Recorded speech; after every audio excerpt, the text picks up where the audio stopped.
பாரதம்னாலே நம்ம கண்ணு முன்னாடி வர்றது 2 கேரக்டர், ஒன்று கர்ணன் ஒன்று கண்ணன். ஒன்று கர்ணன் ஒன்று கண்ணன். ஒருத்தன் கொடுக்குறவன் ஒருத்தன் வாங்குறவன். யார்? கடவுள் கொடுப்பான், மனுஷன் வாங்குவான். பிறருக்கு தொண்டு செய்கிறது அன்பு, பிறருக்கு கல்வி கற்று தர்றது அன்பு. அட ஒன்றும் வேண்டாம் சார், நம்ம 10 பேருக்கு வீட்டுக்கு வந்தவங்களுக்கு தலைவாழை இலை போட்டு சாப்பாடு போட்ட சமூகம் தமிழ் சமூகம். இன்றைக்கி நம்ம யாருக்கு தண்ணி கொடுக்க யோசிக்கிறோம்? அன்பில்லார் எல்லாம் தமக்குரியார், அன்புடையார் என்பும் உரியர் பிறருக்கு. என்பில் அதனை வெயில் போல காயுமே, அன்பில் அதனை அறம். ஆன்மீக அன்பர்களே, ஜெயா தொலைக்காட்சியின் இனிய நேயர்களே, 1330 குறள், 133 அதிகாரம், அதிகாரத்திற்கு 10 குறள் தந்த வள்ளுவன் நம் நெஞ்சை எப்படி தொடுகின்றான் என்றால், ஈதல் இசைபட வாழ்தல். உங்களுக்கு தெரியும், இந்த மண்ணுலகில் நாம் இறைவனை அடைவதற்கு லட்சார்ச்சனைகள் செய்வோம்.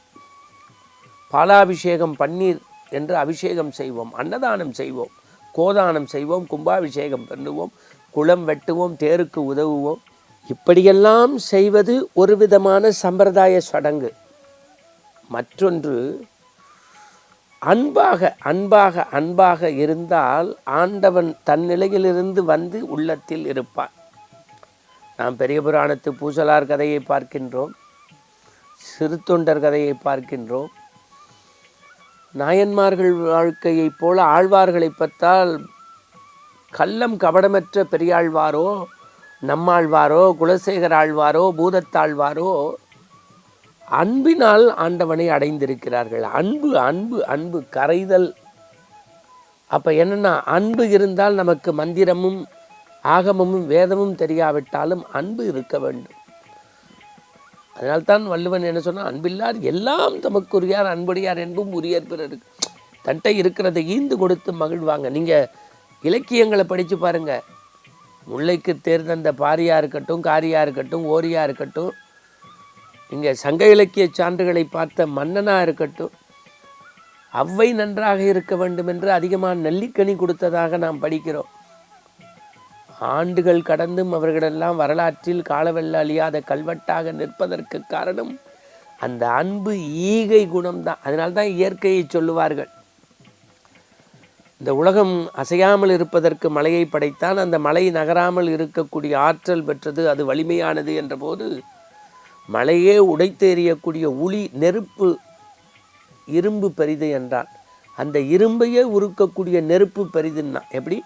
பூமி அசையாமல் இருக்கிறதுக்கு மலையை வச்சா அந்த மலை வலிமையானது பெரிதுன்னா, அந்த மலையே உடைக்கக்கூடிய உளியாகிய இரும்பு பெருசுன்னா, அந்த இரும்பையே உருக்கக்கூடிய நெருப்பு பெருசுன்னா, அந்த நெருப்பையே அணைக்கக்கூடிய நீர் பெருசுன்னா, அந்த நீரையே திசை மாற செய்யக்கூடிய காற்று பெரிதுன்னா, இவை எல்லாவற்றையும் விட பிறருக்கு துன்பம் என்றால் இடது கையால் எடுத்து கைக்குட்டையை வலது கையில் கொடுத்து பிறர் கண்ணீரை துடைக்கக்கூடிய ஈர இதயம்தான் பெரிது.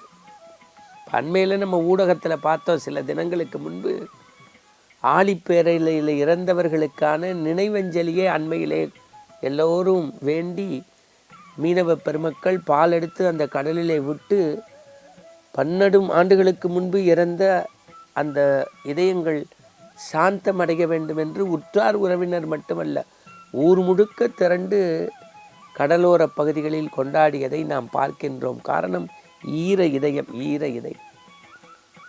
நீங்கள் ஒன்று மட்டும் தெரிஞ்சுக்கங்க, உலகத்தில் மகாபாரதம் நாம் படிப்பது முக்கியமல்ல.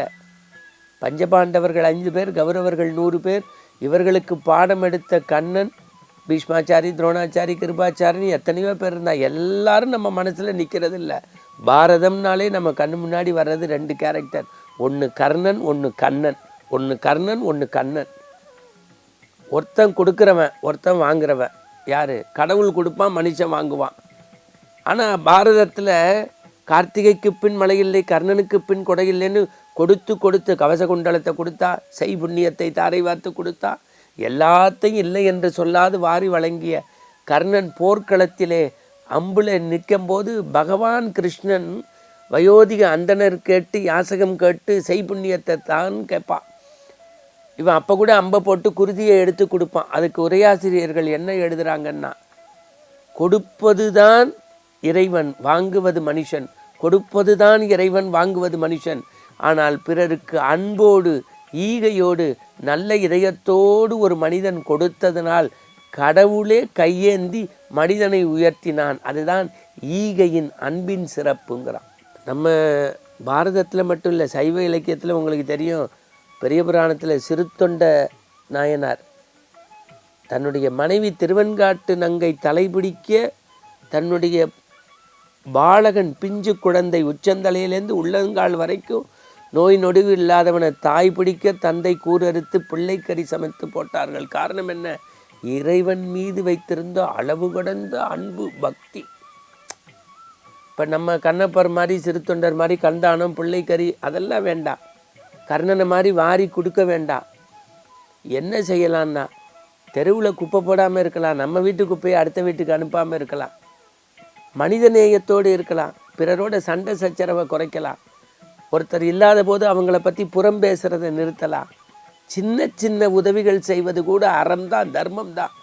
நீ நல்லா படிச்சிருக்க, வசதி இருக்குது, திறமை இருக்குது, ஆற்றல் இருக்குது, உன் தெருவிலேயே படிப்பறிவு இல்லாத 2 பிள்ளைங்களை கூப்பிட்டு அவனுக்கு ஒரு ஆங்கிலம் சொல்லித்தரலாம், ஒரு அறிவியல் சொல்லித்தரலாம், கணிதம் சொல்லித்தரலாம். காரணம் என்ன? அன்னசத்திரம் 1000 வேண்டாம், ஆலயம் 16,000 வேண்டாம், அங்கு ஒரு ஏழை சிறுவனுக்கு எடுத்தறிவித்தல் புண்ணியம்ங்கிறான் பாரதி. இது கூட ஒரு இறைப்பணி தான். ஏன்னா கற்கை நன்றே பிச்சை புகினும் கற்கை நன்றே. அன்பினுடைய ஓடம் எப்படி வருது பாருங்க, வளைஞ்சு நெளிஞ்சு போகுமா. பிறருக்கு தொண்டு செய்கிறது அன்பு, பிறருக்கு கல்வி கற்று தர்றது அன்பு. அட ஒன்றும் வேண்டாம் சார், நம்ம 10 பேருக்கு வீட்டுக்கு வந்தவங்களுக்கு தலைவாழை இலை போட்டு சாப்பாடு போட்ட சமூகம் தமிழ் சமூகம். இன்றைக்கி நம்ம யாருக்கு தண்ணி கொடுக்க யோசிக்கிறோம்? ஒன்றும் இறந்து உண்ணக்கூடிய காக்கையை நாம் பார்ப்போம். நம்ம ஒரு பிடி உணவு வச்சா அது கொத்தினோன்னு தான் மட்டும் சாப்பிடாது, குரல் எழுப்பி தன் கூட்டத்தையே சாப்பிட வைக்கும். அப்படின்னா என்ன அர்த்தம்? பிறரோடு பகுத்துண்டு பள்ளியில் நோம்புதல்னா இப்போ எல்லாமே நமக்கு நமக்கு நமக்கு நமக்கு நமக்குங்கிறோம். அதனால தான் அடிக்கடி ஒரு நல்ல சொற்றொடர் உண்டு, நான் மனிதர்களை நேசிக்கணும், பொருளை பயன்படுத்தணும், மனிதர்களை நேசிக்கணும், பொருளை பயன்படுத்தணும். நம்ம மாறா பொருளை பயன்படுத்தி மனிதர்களை நேசிக்கிறத விட்டுட்டு மனிதர்களை பயன்படுத்தி பொருளை நேசிக்கிறோம். எனக்கு இந்த பொருள் மேலே ஆசை, இந்த பொருள் மேலே ஆசை, அப்போ இந்த மனிதனை யூஸ் பண்ணிக்கலாம் அப்படின்னு நினைக்கிறோம். பொருளை நேசித்து மனிதனை பயன்படுத்துவதை நிறுத்துங்கள், மனிதனை நேசிங்கள், மனிதநேயத்தோடு வாழுங்கள், தொண்டால் இணையுங்கள், தோழமையால் மலருங்கள். அதுதான் ஆனந்தம். மீண்டும் சந்திப்போம்.